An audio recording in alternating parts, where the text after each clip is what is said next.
एक सूत्र है एकाधिकेन पूर्वेण, संस्कृत में सूत्र है। एकाधिकेन पूर्वेण का अर्थ क्या होता है? You add one more than the previous digit. अच्छा, एकाधिकेन पूर्वेण। अब उसका एक डेमोन्स्ट्रेशन मैं बता रहा हूँ। समझो आपको 25 का स्क्वायर करना है, तो 25 है, 5 के पूर्व का अंक है 2 जी, उसमें एक ऐड करो तो 3 हो गए। हाँ, 3 को 2 से मल्टीप्लाई करो 6 हो गए। हाँ। 625 इज द आंसर। हमारे भारतीय गणित के इतिहास में पहला ग्रंथ कौन सा है गणित का? फर्स्ट तो ये शुल्ब सूत्र है, जिसको बौधायन उसका ऋषि का नाम है, बौधायन शुल्ब सूत्र, और वो ज्योमेट्री का है। इसरो ने जब पहला सैटेलाइट छोड़ा भारत का पहला, तो उसको नाम क्या दिया था? आर्यभट्ट 1। Aryabhata 1, yes yes. दूसरा छोड़ा तो आर्यभट्ट 2। ये 1-2 नहीं था, काउंटिंग नहीं है 1-2, 2 आर्यभट्ट हुए हमारे यहाँ। दोनों गणितज्ञ थे। मैं सच बताऊं, बज़वर्ड है। मुझे आज समझ आया है कि वैदिक मैथ्स ऑपरेट कैसे करते हैं। अभी तक तो मुझे लग रहा था कोई अलग ही टाइप की मैथ्स होगी सर। No, no. नमस्कार दोस्तों, मेरे पॉडकास्ट में आप सबका फिर से बहुत बहुत स्वागत है। आज मेरे साथ बहुत ही स्पेशल गेस्ट है जो पुणे से आए हैं, श्री राम चौथाई वाले जी। ये एक मैथमेटिशियन है और आयरनी है कि मैं एक 10th मैथ्स फेल लड़का आज उनके साथ पॉडकास्ट कर रहा हूँ, तो मैं और ज़्यादा एक्साइटेड हूँ ये करने के लिए। सर आपका बहुत बहुत धन्यवाद पॉडकास्ट पे आने के लिए।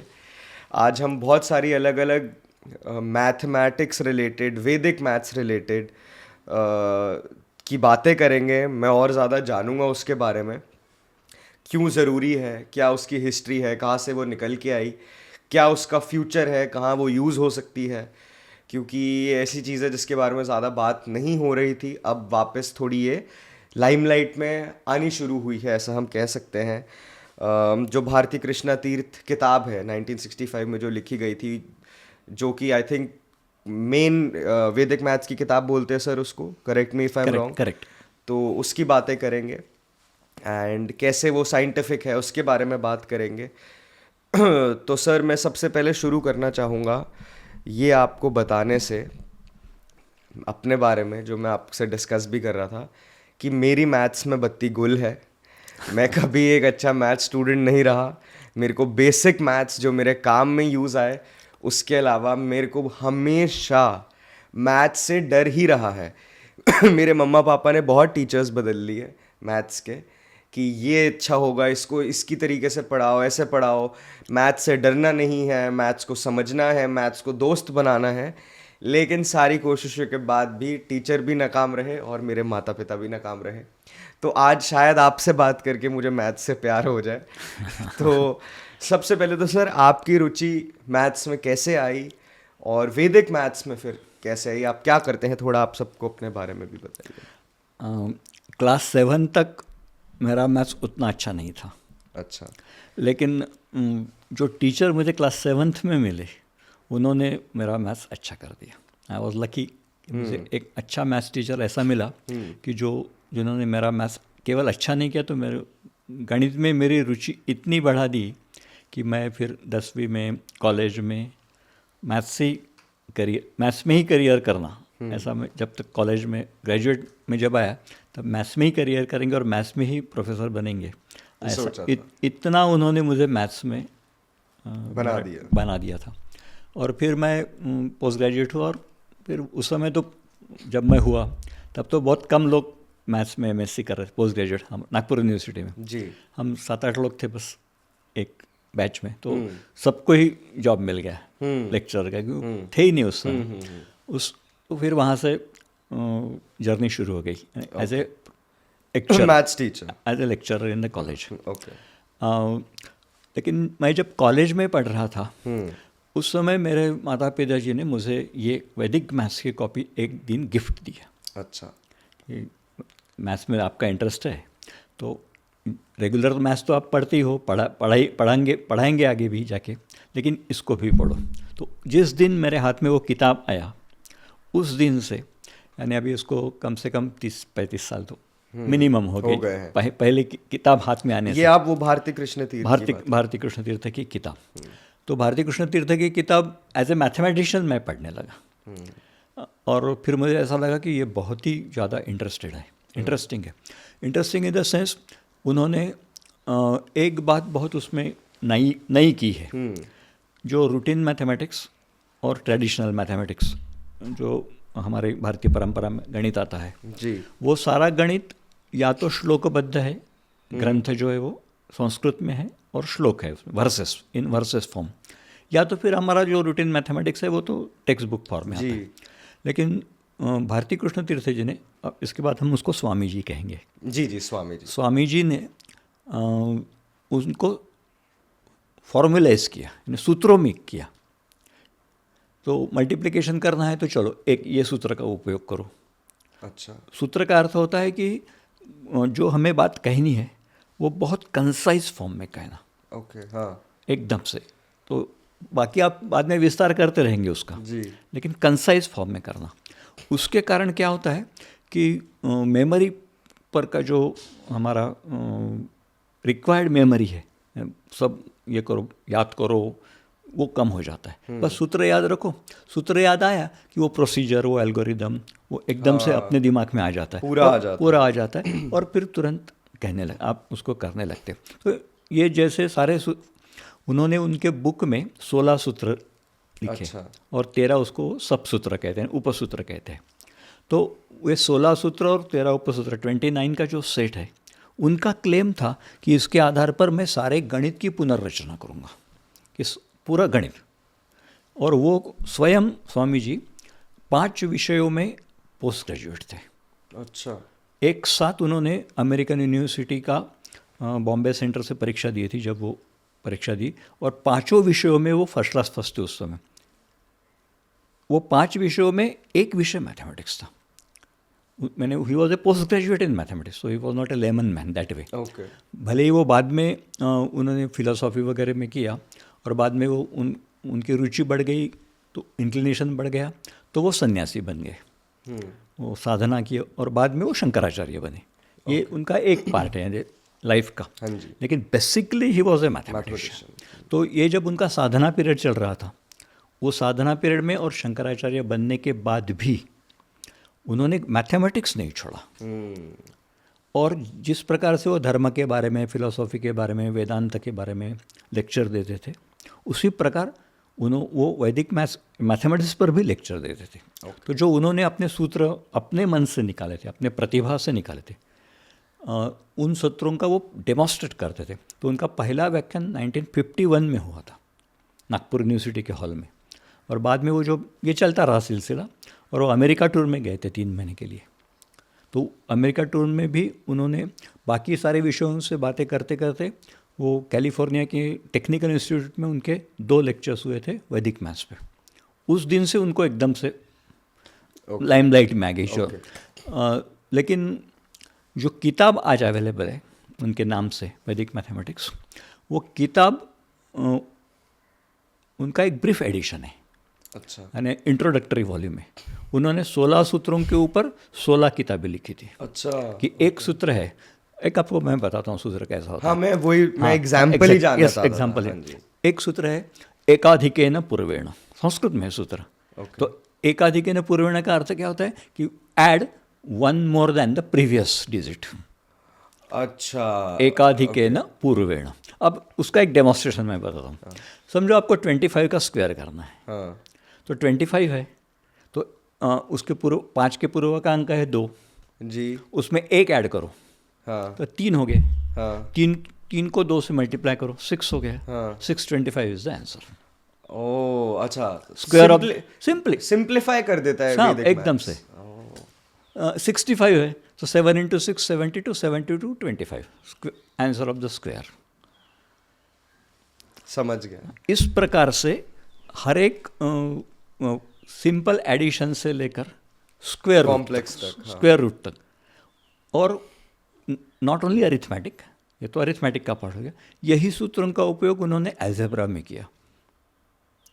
अलजेब्रा के भी सारे ऑपरेशंस और बहुत सारे ऑपरेशंस इस सूत्रों के आधार पर कैसे करेंगे, इसका उन्होंने डेमोन्स्ट्रेशन वो बुक में किया है। लेकिन उन्होंने क्या किया था कि एक सूत्र के ऊपर एक सूत्र है एकाधिकेन पूर्वेण, समझो, तो ये गणित में कहाँ कहाँ उपयोगी है, ऐसा सोचकर उन्होंने 16 किताबें लिखी। हाँ, हर सूत्र पे हर सूत्र पर के एक। लेकिन अनफॉर्चुनेटली वो जब जीवित थे उसी समय उनको पता चल गया, या तो वो किसी ने चुरा लिए या फायर में नष्ट हो गए। तो फिर उनका बहुत आयु हो गई थी उस समय, तो उन्होंने फिर ऐसा निश्चय किया कि मैं इसको फिर से लिखूँगा, क्योंकि उन दिमाग में तो उनका ही था, लेकिन वो संभव नहीं हुआ उनकी तबीयत के कारण वगैरह। तो फिर उन्होंने एक इंट्रोडक्टरी वॉल्यूम लिखा जिसमें ये 16 सूत्र है और उसके छोटे छोटे प्रयोग हैं, ज़्यादा कुछ नहीं है उसमें, यानी इंट्रोडक्टरी है, तो 300-400 पेज का किताब है, लेकिन वो भी इतना ज़्यादा है जितना उन्होंने हिंट दे के रखा है केवल कि ये सूत्र यहाँ आ सकता है, ये सूत्र यहाँ, वो भी आज तक, यानी मैं भी इतने साल से अभ्यास कर रहा हूँ उस विषय का, तो भी मैं ऐसा क्लेम नहीं कर सकता कि 16 के 16 सूत्रों का प्रयोग मैं कर पाऊँगा। अच्छा, इतना उसमें एक तो सूत्र संस्कृत में है और बहुत कंसाइज है। सूत्र का अर्थ ही होता है कि स्वल्पाक्षरम, पहला लक्षण, और असंदिग्धम यानी अनएम्बिगस, और फिर कहीं पर भी वो सूत्र लग सकता है। इसके कारण वो इंट्रोडक्टरी वॉल्यूम होने के कारण उसका अभ्यास चलता है और उन्होंने उसका नाम वैदिक मैथमेटिक्स दिया। वो वैदिक शब्द इसलिए उन्होंने प्रयोग किया, वो आपको सबके मन में ये शंका रहती है कि कोई ऐसा यानी मैं एक ऐसा फॉर्मूला निकालूँ गणित के लिए, किसी भी विषय में, कौन से भी टॉपिक पे, तो मैं उसका अपना नाम दूंगा। हाँ जी, श्री राम फॉर्मूला, जैसा न्यूटन्स फॉर्मूला, आइंस्टाइन रूल, ऐसी पद्धत है सर्वसाधारण कि जो आदमी खोज करता है तो अपना नाम देता है। लेकिन बीइंग ए शंकराचार्य, वो ऐसा मानते थे कि मेरे पास या जग में भी जितना ज्ञान है उसका आदि सोर्स यानी मूल सोर्स ये वेद है, इसलिए वेदिक, इसलिए उसको नाम दिया। नहीं तो वो इजीली भारती कृष्ण सूत्र कह सकते थे, या भारती कृष्ण तीर्थ फॉर्मूला कह सकते थे। नाम उन्होंने वैदिक मैथ्स दिया। नाम के कारण थोड़ा लोगों के मन में उसके बारे में कुछ रिजर्वेशंस है, ये मैं मानता हूँ। अच्छा, कि लोग कहते हैं कि वैदिक मैथ्स का अर्थ होता है कभी कभी कि वेदों में जो गणित है वो। ओके। तो वेदों में गणित है क्या, इस प्रश्न का उत्तर यस है। अच्छा, किस तरीके की गणित? हाँ, यह भी बताता हूँ। अपने उस समय जब वेदकाल था तो वेदों के 4 वेद होते हैं, उसमें एक यजुर्वेद है जी। यजुर्वेद का विषय है कि यज्ञ करने के लिए जो भूमि तैयार करेंगे, जो वेदी तैयार करेंगे, जहाँ हम आहुति देते हैं, तो वो सारा करने के लिए जो गणित लगता है, अच्छा, वो गणित वो ग्रंथ में लिखा है। ओके। उसका नाम है शुल्व सूत्र। शुल्व यानी रोप यानी डोरी, स्ट्रिंग। और हर एक यजमान के अंग के यानी ये हाथ से ऊपर यहाँ तक इतना है, ये जो पोर्शन है, उसके माप के आधार पर फिर ये सारी भूमि और सारी यज्ञों की रचना होती थी। जी, अभी भी कई बार जब पंडित जी आते हैं तो ये वो डोरी लेके नापते हैं पहले। बिल्कुल। वही अपनी वहाँ से परंपरा है उसकी, और उस नापने के बाद फिर सारे यज्ञ की, यज्ञ कुंड की, यज्ञ वेदी की, यज्ञ भूमि की सब बनाया जाता है। और ये इतना मेटिकुलस करना पड़ता है, इतना एक्यूरेट करना पड़ता है प्लानिंग, कि भले ही बाद में आपके मंत्र कितने भी अच्छे हो, पंडित कहने वाले ऋषि, कहने वाले पंडित भले ही कितना भी अच्छा किया, लेकिन ये यदि गणित में आपने गड़बड़ कर दिया प्रमाण लेने में, तो दिक्कत नहीं, वो यज्ञ असफल हो जाएगा, या तो फिर उसके उल्टे भी परिणाम होते कभी कभी। एक चीज़ के लिए यज्ञ किया आपने, भलता ही हो गया। इसलिए ये जो प्लानिंग करने वाली हमारी परंपरा है, तो मुझे ऐसा यदि किसी ने पूछा कि हमारे भारतीय गणित के इतिहास में पहला ग्रंथ कौन सा है गणित का, फर्स्ट, तो ये शुल्व सूत्र है, जिसको बौधायन उसका ऋषि का नाम है, बौधायन शुल्व सूत्र, और वो ज्योमेट्री का है। ज्योमेट्री का है, हाँ एग्जैक्टली, ज्योमेट्री है पूरा। तो ज्योमेट्री का होने के कारण, लेकिन है ज्योमेट्री का बात पक्की, लेकिन उस ग्रंथ से हमें पता चलता है कि उस समय जिस दिन, यानी 800 BC कह सकते हैं, उसके पहले नहीं आए, ये पक्का।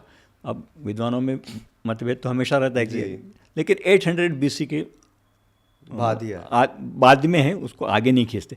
इसका मतलब हो गया कि आज से 3000 साल कम से कम। तो 3000 साल पहले जो ग्रंथ का निर्माण हुआ, तो ग्रंथ पढ़ते समय ऐसा लगता है कि उस समय लोगों को संख्याएं पता थी, क्योंकि गिनना है ना माप लेके, बिल्कुल, तो संख्या तो पता ही होना चाहिए।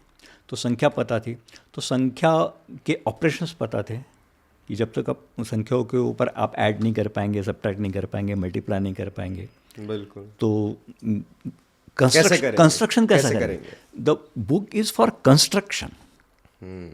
तो वो ग्रंथ से ऐसा पता चलता है कि उस समय जो लोग विद्यमान थे, लिखने वाले और उसको प्रयोग में लाने वाले, उन सबको गणित का एक अच्छा स्टैंडर्ड था कि वो गणित का प्रयोग कंस्ट्रक्शन के लिए कर रहे थे। हाँ। तो ये तो अलग बात है, गणित जानना एक बात और उसको गणित को अप्लाई करना अलग बात, कंस्ट्रक्शन। तो इतना उनका, और वो भी मेटिकुलस एकदम, और वो भी पूरा दूरी रोप के साथ। इसलिए हम ऐसा कह सकते हैं कि हमारी परंपरा वो शुल्व सूत्र से शुरू होती है।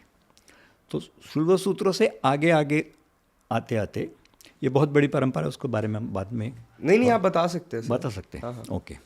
तो शुल्व सूत्र के बाद एक वेदांग ज्योतिष नाम का ग्रंथ आता है अपने यहाँ, वो लगध नाम के ऋषि का है। वो लगध ऋषि के ग्रंथ में वो वैसा भी फिर एस्ट्रोनॉमी का है, एस्ट्रोलॉजी नहीं। There are two different, astronomy for space हो गया, खगोल, और ये एस्ट्रोलॉजी यानी फल ज्योतिष, उसमें भी गणित लगता है। लेकिन वो लगध का जो ग्रंथ है वो एस्ट्रोनॉमी का है। उसमें भी हमें पता चलता है, ये भी 3400 साल पुराना है आज से। आज हम 2025 में बैठे हैं। तो उसमें भी पता चलता है कि ग्रंथ को पढ़ने के बाद ऐसा पता चलता है कि उस समय हमारे देश में गणित की क्या स्थिति थी। क्योंकि एक आधी चीज़ ग्रंथ में आती है, बुक में आती है, इसका अर्थ हुआ कि वो एक्चुअली प्रैक्टिस में है। जो प्रैक्टिस में नहीं है वो बुक में नहीं आएगा। तो उसमें भी हम बहुत पता चलता है। लेकिन ये तो कैलकुलेशंस और ये सारे बात होगी।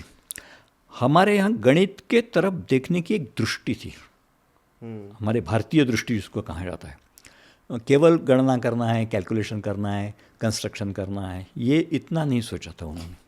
वो ऐसा समझते थे कि गणित सारे ही वेदांग शास्त्रों में श्रेष्ठ है। अच्छा।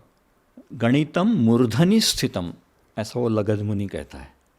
तो मूर्धनि स्थितम का अर्थ होता है कि एक भी दुनिया में ऐसी चीज़ विद्यमान नहीं है। यानी 3400 साल पहले सोच रहा है आदमी कि एक भी चीज़ दुनिया में ऐसी नहीं है कि वो गणित के बिना चल जाएगा।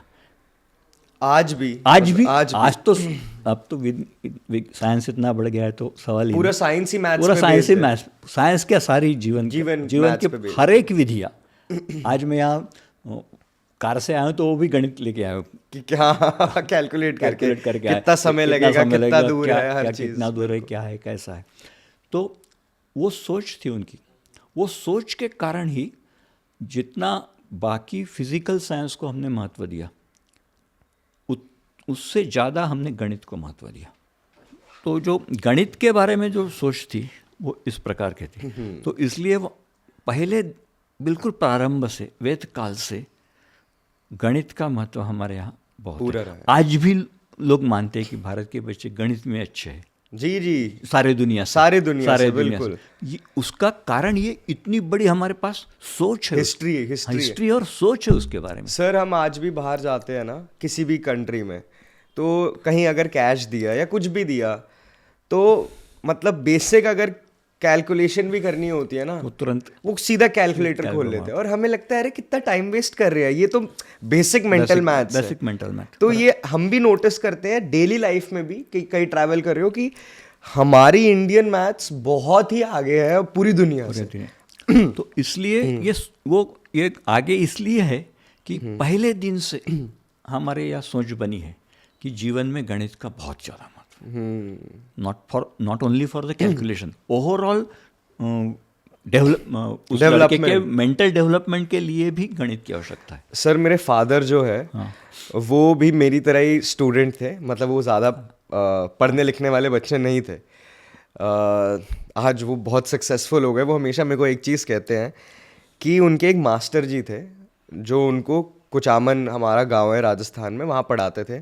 तो कहते हैं अखिल मैं सब सब्जेक्ट्स में फेल हो जाता था, लेकिन उन्होंने मेरी मैथ्स इतनी स्ट्रांग बना दी। और आज भी वो हम बच्चों को यही कहते हैं कि तुम बस मैथ स्ट्रांग बना लो, बाकी सारी चीज़ हो जाएगी। कहते बेटा what is the crux of business, it is earning money at the end of the day. कहते और वो जब तक आपकी अकाउंट्स जिसमें भी पूरी मैथ्स ही है, जब तक वही स्ट्रांग नहीं होएगी तब तक आप कुछ भी नहीं कर पाओगे लाइफ में।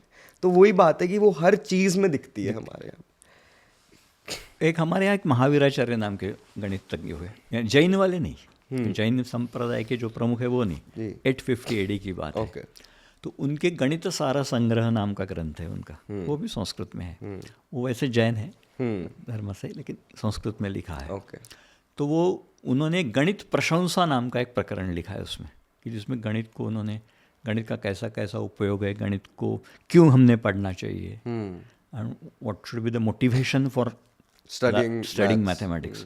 तो उसमें उन्होंने, आपको आश्चर्य होगा, 32 विषयों को नोट किया है, 32 सब्जेक्ट्स, कि जहाँ पे आपको गणित लगेगा ही, उसके बिना आप वो कर ही नहीं सकते। तो वो 32 विषयों में बहुत बड़ी लंबी सूची है।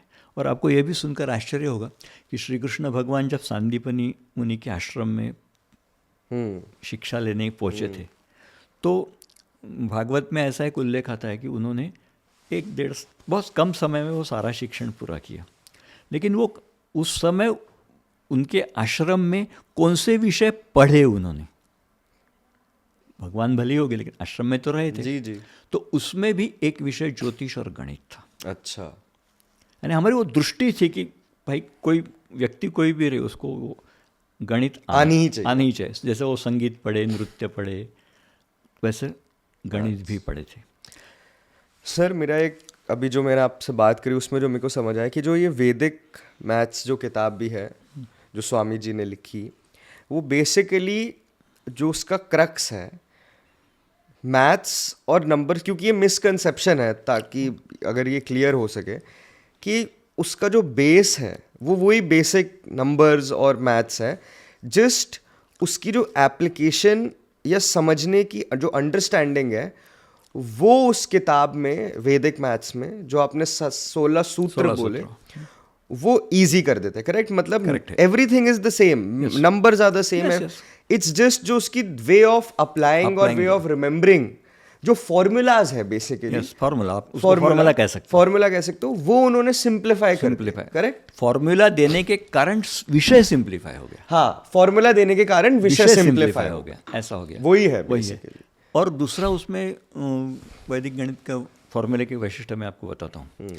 हमको बहुत बार एडिशन और सब्ट्रैक्शन साइमल्टेनियस करना पड़ता है, या मल्टीप्लिकेशन और एडिशन साइमल्टेनियस करना पड़ता है। यानी मतलब A+B मल्टीप्लाइड बाय C+D, इस प्रकार का। तो ये सूत्रों के कारण ये दोनों जो साइमल्टेनियस करने वाली बात है वो एक साथ हम कर सकते हैं। अच्छा, आपको मैं समझाता हूँ। जी। समझो मेरे पास प्रॉब्लम है एक कि A multiplied by B divided by C multiplied by D। ठीक है। तो आज के जब हिसाब से यदि मुझे करना है, जो हम स्कूल में पढ़े, तो हम क्या करेंगे, पहले A मल्टीप्लाइड बाय B निकालेंगे, बाद में डिनोमिनेटर का C मल्टीप्लाइड बाय D निकालेंगे, बाद में डिवाइड करेंगे। ये सूत्र के अभ्यास के बाद ये तीनों प्रक्रियाएं हम तुरंत एक साइमल्टेनियसली कर सकते हैं। अच्छा। तो साइमल्टेनियसली करने का मतलब ऐसा है कि जो फाइनल आंसर हमें आता है, वो फाइनल आंसर आने के लिए हमें जरूरी नहीं है कि हमें A इंटू B का आंसर पता हो। अच्छा, okay okay. C into D का आंसर पता हो ये जरूरी नहीं, स्टिल मैं उनके डिवीजन का आंसर डायरेक्ट निकाल सकता हूँ। अच्छा, एक छोटा सा और एग्जाम्पल बताता हूँ। समझो 5 लोग हैं हम, आज यहाँ 5 लोग हैं।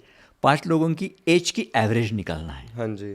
तो हम एवरेज निकालने के लिए क्या करेंगे, 5 लोगों की प्लस डिवाइडेड 5। ये जो प्लस और डिवीजन है, ये प्लस का आंसर निकाले बिना मैं एवरेज निकाल सकता हूँ। ओह, यही वो फॉर्मूला है, सूत्र, ये फॉर्मूला का एप्लीकेशन है उसका। तो I am not going to add first and then divide, I can add and divide simultaneously. ये भी एक सूत्र है। हाँ, बता सकते हो सर क्या है? मतलब नहीं, वो ये जो ये सूत्र का एप्लीकेशन जो उन्होंने सूत्र बताया, सूत्र का अर्थ होता है कि एक ही सूत्र के बहुत जगह एप्लीकेशन। अच्छा अच्छा, ओके ओके। तो ये एक एप्लीकेशन है कि हम उसको साइमल्टेनियस ऑपरेशन एक साथ कर सकते हैं, कि बिना 5 का प्लस डिवाइड बाय 5 करके साइमल्टेनियसली सीधा आंसर साइमल्टेनियसली निकाल सकते। तो समझो, तो वो क्या कहेंगे कि पहले 10th प्लेस की ऐड करो, उसको 5 से डिवाइड करो, जो कैरी आएगा वो वंस प्लेस में जाएगा, पूरा उसकी ऐड करो, उसको 5 से डिवाइड करो, आपका आंसर एंड।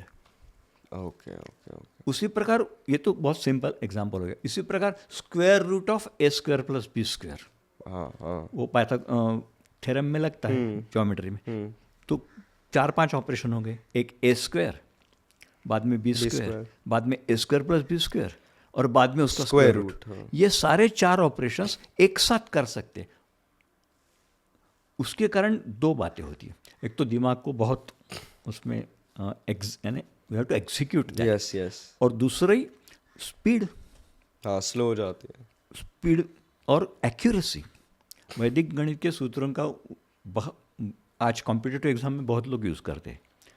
भले ही वो लेखक उसमें ये नहीं बताएगा कि ये वैदिक गणित की फॉर्मूला है, भले ही वो स्वामी जी का नाम नहीं लेगा, आजकल फैशन है वो बोलते कि मेरा ही मेथड है, लेकिन वो सारे मेथड स्वामी जी यहीं से डिराइव्ड है।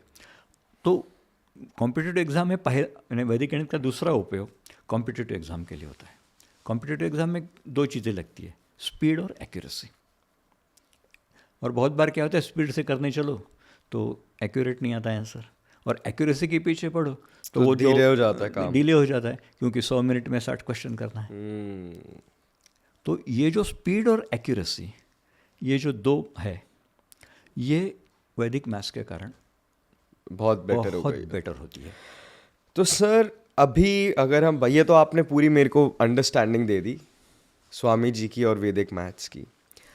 अब आज के समय में, जैसे मेरा एक सवाल था कि जब वैदिक मैथ्स जो एप्लीकेशन है उससे चीज़ें फास्टर हो जाती है, बेटर हो जाती है, एक्यूरेट हो जाती है, तो क्यों इसको मेन स्ट्रीम में नहीं लाया गया, या फिर इसके बारे में सबको नहीं पता? क्योंकि ये किताब तो 1965 में आ गई थी, तो इतने साल बीत गए, 35 और 25 60 साल हो गए ऑलमोस्ट। तो क्यों ऐसा है कि ये अभी तक इतनी मेन स्ट्रीम में नहीं है, ज़्यादा लोगों को इसके बारे में नहीं पता?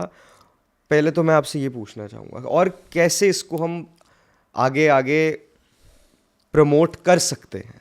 उसके एक बहुत महत्व का कारण ऐसा है कि अब मैं थोड़ा क्रिटिसाइज़ किया तो चलेगा। जी। तो इसका एक कारण ऐसा है कि स्वतंत्रता के बाद हमारे यहाँ जो गवर्नमेंट आया जी, उनके पॉलिसी यानी एजुकेशन की पॉलिसी करने वाले जो लोग थे उस समय, उनके दिमाग में शंकराचार्य और वैदिक जी, ये 2 शब्दों के बारे में रिजर्वेशंस थे। एक, शंकराचार्य मैथमेटिशियन हो ही नहीं सकता, वो तो सिर्फ एक भगवे कपड़े पहनेगा, धर्म की बात करेगा, तत्वज्ञान बोलेगा और कुछ बोलेगा, लेकिन मैथमेटिक्स नहीं कर सकते।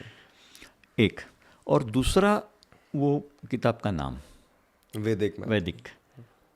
तो हमने जब इसका अभ्यास शुरू किया तो हमने पहली बार ये तय कर लिया कि ये झगड़े में हम नहीं पड़ेंगे, वो तुम आप झगड़ते बैठो क्या करना है।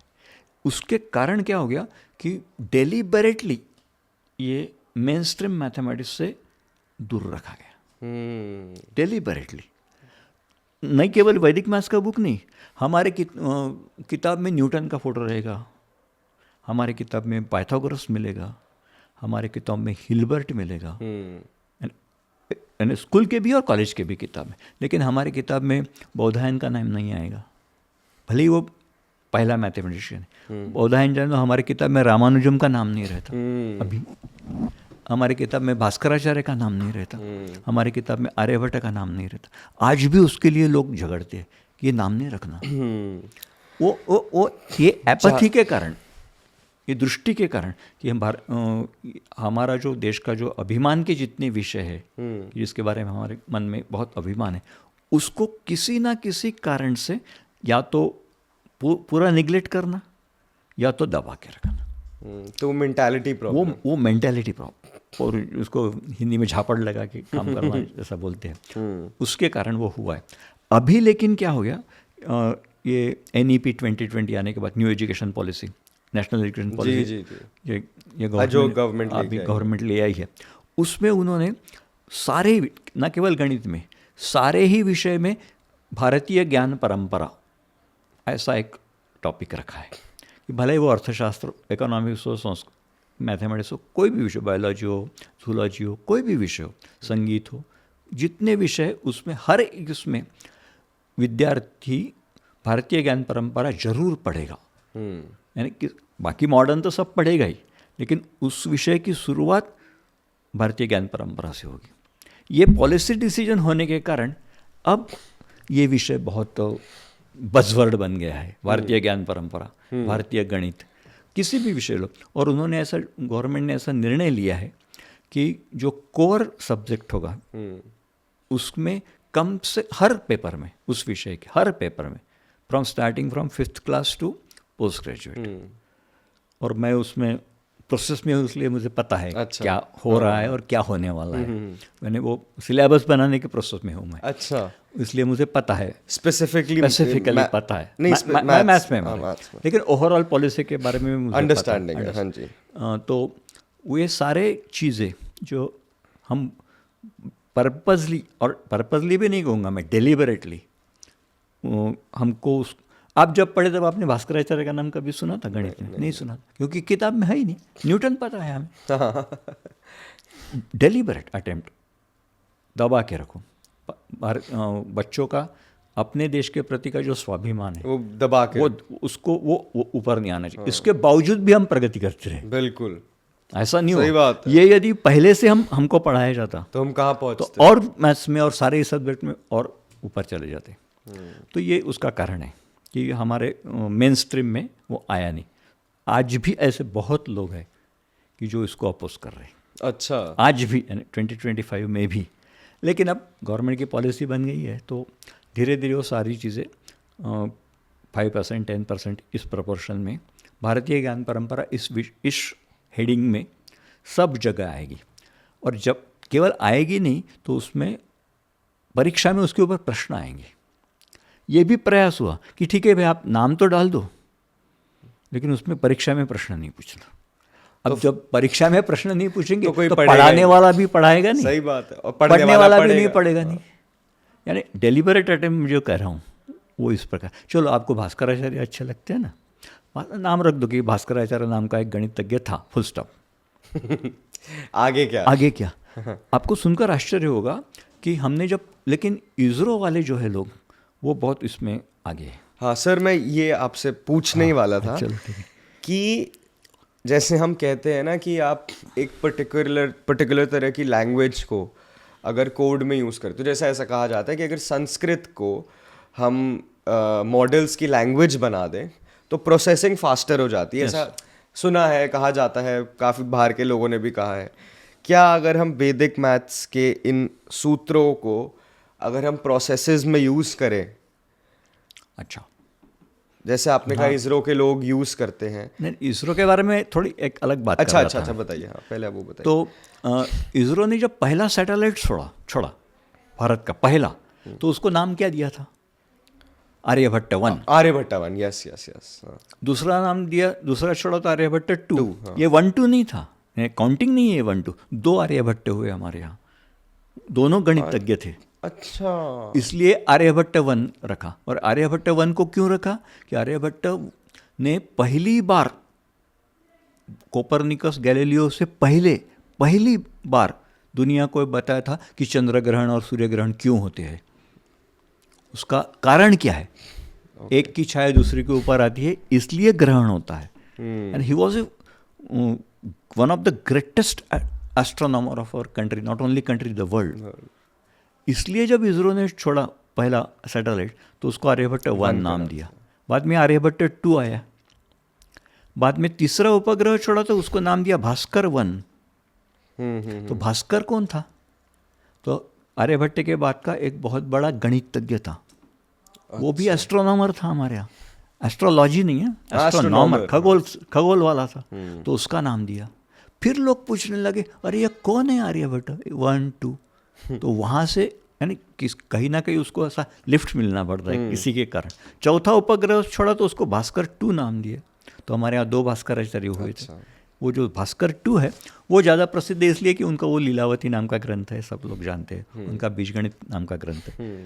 तो इस प्रकार कुछ ना कुछ ऐसा जिसको पुश करने वाला चीज़ होती है वो होने के बाद फिर लोग पूछने लगते हैं कि अरे कहाँ से आ गया ये नाम। हाँ। तो वो परंपरा जो है कि हमारे परंपरा का अभिमान रखना, वो इसरो कर सकता है लेकिन हमारी एजुकेशन सिस्टम नहीं करती। ऐसा उसमें फ़र्क है। उनको कोई, और उस समय तो वही लिखते गवर्नमेंट में, गवर्नमेंट तो वही था जब आर्यभट्ट वन छोड़ा। सही बात है। वो ऐसा होता है कि परंपरा को जीवंत रखना पड़ता है। ये नाम आने से भी बहुत इफेक्ट होता है। मैं जब नाम लेके पढ़ता हूँ गणित, तो मेरे मन में और मेरे दिमाग में चलता है कि हाँ मैं कुछ तो भी मेरा पढ़ रहा हूँ। ये जो एटमॉस्फेयर बदलता है, मैं क्लास में जब खड़ा हो गया, क्वाड्रेटिक इक्वेशन पढ़ रहा हूँ, समझ रहे ना क्वाड्रेटिक इक्वेशन। हाँ जी। तो क्वाड्रेटिक इक्वेशन शुरू कर रहा हूँ मैं पढ़ाना, और मैं यदि कहता हूँ कि ये जो क्वाड्रेटिक इक्वेशन का फॉर्मूला आज जो मैं हम सब आगे जाने सॉल्व करने के लिए जो पढ़ रहे हैं, वो फॉर्मूला पहली बार ब्रह्मगुप्त नाम के भारतीय गणितज्ञ ने दिया है। ये क्लास में कहने के बाद सारा एटमॉस्फेयर बदल जाता है, परसेप्शन बदल जाता है विषय का। एकदम लोगों के मन में ऐसा लगता है हाँ अरे पढ़ना चाहिए इसको, अरे हमारा है ये जो स्वाभिमान का और विषय आत्मनिर्भर हम थे कुछ तो, इसी को उन्होंने तोड़ा। वो जो प्राइड हिस्ट्री, हमारी pride in our own history, हमारी हिस्ट्री ऐसी है। हम हमारे यहाँ सांप इधर उधर घूमते थे, हमारा देश सब भिखारी देश है, ये एक परसेप्शन। और हमारा देश ऐसा था कि हमारे यहाँ ऐसे साइंटिस्ट हो गए, ऐसे गणितज्ञ हो गए, ऐसा उनका कंट्रीब्यूशन है, ये इतना अच्छा था। आपको बिल्कुल छोटा और एक उदाहरण बताता हूँ मैं। हम संख्या 1 2 3 गिनते ना जी। ये जो संख्या है ये हमारी निर्माण, हमारे ऋषियों ने निर्माण किया संख्याओं। एक आप काल की कल्पना करो कि जिस समय जग में किसी को भी संख्या ही पता नहीं थी, गणना कैलकुलेशन करना तो अलग, ऐसा कोई ना कोई तो पॉइंट होगा कि जहाँ पता ही नहीं होगा, पता ही यानी व्हाट नंबर्स अस्तित्व ही नहीं थे। एक दिन हमारे भारतीय गणितज्ञों को, कुछ भी को, ऋषि मुनि को, गणितज्ञ को, विद्वान को, उन्होंने संख्याओं का सृजन किया, निर्माण किया है। ये बात ये कि आकाश से तो नहीं टपकी, ये मानवीय बुद्धि की संकल्पना है कि चलो आज से हम इसको एक कहेंगे, एक में एक ऐड करेंगे 2 करेंगे, ऐसा करते करते 9 आएंगे। बाद में एक बहुत बड़ा एब्स्ट्रैक्ट कंसेप्ट भारतीयों ने निकाला, अमूर्त, जिसको है अमूर्त संकल्प, वो है अब शून्य की।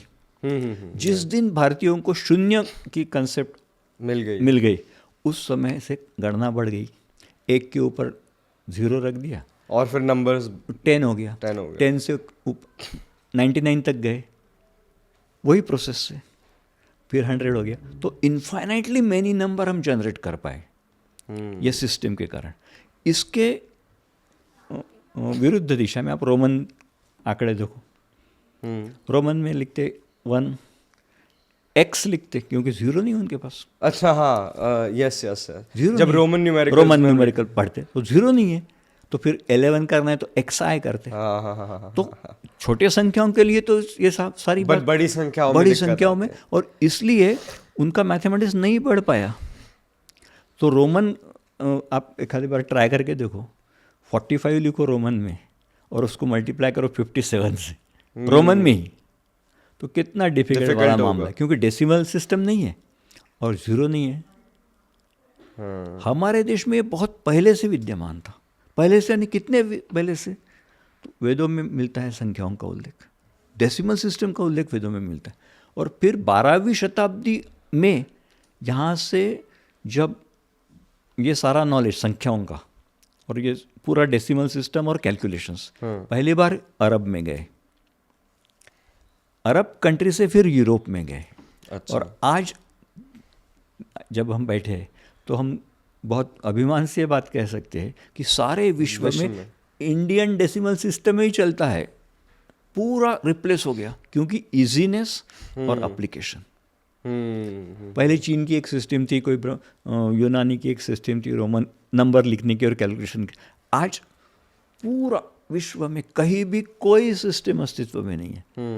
और इसलिए ये हमारी जो भारतीय पद्धति है उसको इंटरनेशनल इंडियन न्यूमेरल सिस्टम ऐसा कहते हैं, अंतर्राष्ट्रीय भारतीय संख्या, इंटरनेशनल इंडियन न्यूमेरिकल सिस्टम। यानी आप कहीं भी जाओ, अभी मैं कल फ्लाइट से आया तो मुझे जो साइन बोर्ड है उसके ऊपर जो नंबर आते हैं they are numeral Indian numbers.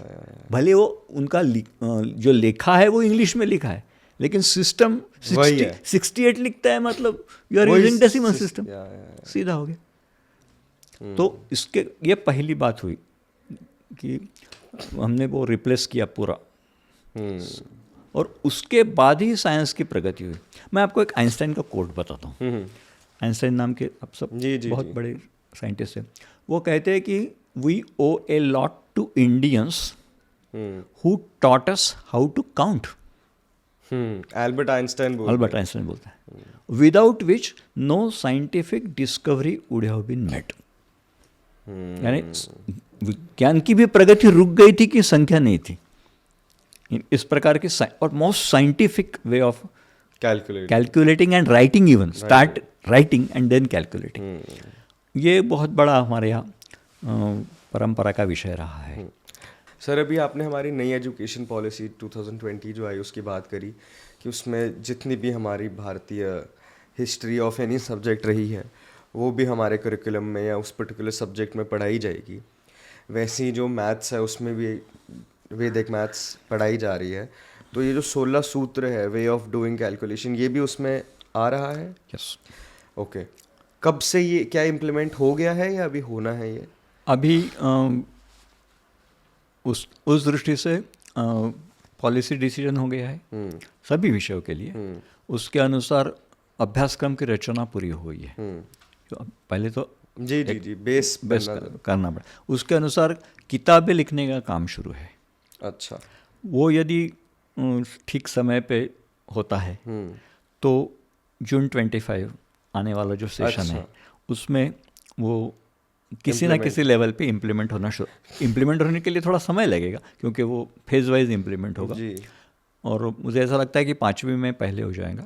अच्छा। और पार्ट 1 ग्रेजुएट का जो है उसमें हो जाएगा। बाकी तो होना ये पक्का है। Government is firm on that, और उस दृष्टि से बहुत सारे लोग प्रयास भी कर रहे देश भर। क्योंकि जब एक चीज़, कोई ऐसी चीज़ किसी भी एजुकेशन सिस्टम में आती है तो उसके अराउंड पूरा एक इकोसिस्टम खड़ा होना ज़रूरी है। करेक्ट? कि पहले हमने वैदिक मैथ्स को इंट्रोड्यूस करा, उसके बाद उसके टीचर्स चाहिए जो उनको समझे, उन सूत्रों को समझे, उनको पढ़ाएं। ट्यूशन टीचर्स भी वैसी चाहिए। क्योंकि आप मेरे को बताइए, क्योंकि मेरे को इसकी इतनी नॉलेज नहीं है, अगर 100 मैथ्स के टीचर है आज के डेट में, उनमें से कितने ऐसे हैं जो वैदिक मैथ्स समझते हैं सर? आपके हिसाब से अंदाज़ा पूछ रहा हूँ। अंदाजा 20%। 20%? Yes, only. तो अभी 80% को तो पहले समझना जरूरी पड़ेगा। लेकिन जब तक वो सिलेबस में नहीं आएगा तब तक ये प्रयास ही नहीं करेंगे। क्योंकि क्यों करे वो भी है ना। हाँ। मोटिवेशन तो चाहिए। जी। और एक बार दूसरी बात है, यानी उसका एक दूसरा ये भी है। आज आप कैट का कोई भी किताब खोल के देखो, कैट के लिए जो प्रिस्क्राइब बड़े बड़े ऑथर हैं, उसमें आपको अवश्य पहले 2-3 चैप्टर वैदिक मैथ्स के मिलेंगे। अच्छा। ओ, प्राइवेट में वो सब हो गया है। प्राइवेट में हो गया है। और आप इंजीनियरिंग वालों को पूछो जो नीट के एग्जाम देते हैं, दे ऑल यूज वैदिक मैथमेटिक्स, क्योंकि वहाँ तो टाइम की शर्त है, कैलकुलेटर नहीं है आपके पास, लॉक टेबल नहीं है, वो तो सारा मेंटल करना है। लेकिन ये नहीं कहेंगे कि ये स्वामी जी की सूत्र है, वो कहेंगे मेरा है, मुझे पता चला है। ये नहीं कहेंगे कि ये वैदिक मैथ्स का है। अब वो ऑफिशियल हो जाएगा। ऐसा नहीं है कि लोगों को पता नहीं है। ये अभी तो बज़वर्ड है दुनिया में। बज़वर्ड है वाकई में। मैं सच बताऊं, बज़वर्ड है। मुझे आज समझ आया है कि वैदिक मैथ्स ऑपरेट कैसे करता है। अभी तक तो मुझे लग रहा था कोई अलग ही टाइप की मैथ्स होगी sir. No, not at all. It's basic. हाँ, ये basic arithmetic to advance arithmetic, यानी नंबर थियरी तक जाता है। Basic algebra to advance algebra. ये पूरा जो हमारी पूरी परंपरा है उसका ही एक हिस्सा है। It is a continuation of our glorious tradition. ये बुक जो है वो, ये कोई सेपरेट नहीं है। इस बात को अभी हम ध्यान में रखते हैं और ऐसा मानते हैं कि जैसे हमारे यहाँ पूरी एक परंपरा है। मैं आपको बताता हूँ, जैसे हम कहते हैं ना कि हमारे यहाँ संतों की परंपरा है देश में, हर एक प्रांत में, हर एक जिले में इवन एक कोई ना कोई संत महात्मा रहता है। एक हमारे यहाँ क्रांतिकारों की परंपरा है, हमारे यहाँ पढ़ने वालों की परंपरा है, हमारे यहाँ संगीत की परंपरा है, हमारे यहाँ नृत्य की परंपरा है। ऐसे उस विषय का आदमी जैसा बता पाएगा कि 1 2 3 4 5 6 है ऐसे परंपरा, उसी प्रकार से मैथमेटिक्स की भी हमारे यहाँ मैथमेटिशियन की ट्रेडिशन है। यानी अपने 5000 साल का इतिहास है जी, हमने पकड़ लिया, और ज़्यादा मत पीछे जाओ, चलो 5000, क्योंकि हम आज कहते हैं कि ये 5000 साल हो गए, कल युग को शुरू होकर 5000 साल हो गए, 5046 कहते हैं आजकल, तो 5000 के पीछे मत जाओ, चलो। तो 5000 साल में भी 100 साल का ऐसा एक पीरियड हमारे देश के इतिहास में नहीं मिलता है कि जिसमें एक अच्छा मैथमेटिशियन हमारे यहाँ हुआ नहीं। तो मैं मैथमेटिक्स पढ़ाता हूँ, ये अलग बात। हजारों लोग मैथमेटिक्स पढ़ाते आए हैं, क्योंकि हमारे यहाँ तो गुरुकुल थे, यूनिवर्सिटीज थी, तो उसमें क्या पढ़ाया जाता था समझो नालंदा यूनिवर्सिटी है जो हम कहते हैं कि हमारे यहाँ, तो उसमें मैथमेटिक्स कौन पढ़ाता था और क्या पढ़ाते थे उस समय? मैथ्स तो पढ़ाती होंगे ना। बिल्कुल बिल्कुल बिल्कुल। तो ये सारी किताबें पढ़ाते थे। लेकिन जो मैं कह रहा हूँ, एक भी 100 साल का ऐसा पीरियड नहीं है हमारे इतिहास में कि हमारे यहाँ मैथमेटिशियन निर्माण नहीं हुआ। तो मेरा कहने का मतलब होता है कि मैथमेटिक्स पढ़ाना एक अलग कम्युनिटी है, teachers of mathematics from starting to primary to college, ये अलग जो है वो पढ़ा रहे हैं। लेकिन हमारे यहाँ इसके साथ साथ मैथमेटिक्स विषय में कंट्रीब्यूट करने वाले लोग, वो भी बहुत वो उनकी एक ऐसी बहुत बड़ी चेन है पूरी। जैसे मैं कह रहा हूँ कि मैं ऐसे कितने नाम गिना सकता हूँ, 25-30 तो नाम बिल्कुल आराम से गिना सकता हूँ कि देखो 1 2 3 4 5 ऐसे कि और उन्होंने कंट्रीब्यूट किया है। वो पढ़ाने वाले तो थे ही, लेकिन सब्जेक्ट में कंट्रीब्यूशन करना मैथ्स में, ये अलग बात है। एक और चीज़ मैं जानना चाहता हूँ सर, जब ये किताब आई 1965 में, क्योंकि ये जैसे आपने कहा स्वामी जी ने खुद ही ये सारी रचना इसकी करी, जो 16 सूत्र थे खुद ही उन्होंने बनाए अपने दिमाग से। मेरा लास्ट क्वेश्चन रहेगा, फिर एक एंड में आपसे चीज़ पूछूंगा कि उस टाइम अगर आपको पता हो जब ये बुक निकली, तब उस बुक का कैसा रिसेप्शन था? जैसे आपने एक तो बोला दबाया गया, but with in the maths community अगर कोई चीज़, अगर जैसे एक साइंटिफिक कम्युनिटी है, किसी ने कोई चीज़ ढूंढ के निकाली, अगर if that is benefiting the broader spectrum, जैसे वो सबको अगर बेनिफिट कर रहा है, तो वो एक्सेप्ट हो जाती है। उस टाइम जब ये किताब निकली तो इसका कैसा रिसेप्शन था among the mathematicians also? Mathematician neglect कर दिया। यही कारण, वही कि नाम और वो शंकराचार्य, बस यही रीजन उन्होंने, यानी वो बहुत दुर्भाग्य की बात उस समय हमारी वो मैथमेटिशियन उस समय के भी और इवन आज के भी रैशनली थिंक नहीं कर पाते। सर उस समय हमारा एजुकेशन सिस्टम को ऐसा आह्वान करूंगा कि वैदिक मैथ्स का किताब पढ़ो, तो वो ऐसा कहता है कि अरे वैदिक और शंकराचार्य सही बात है, क्यों पढ़ूँ मैं?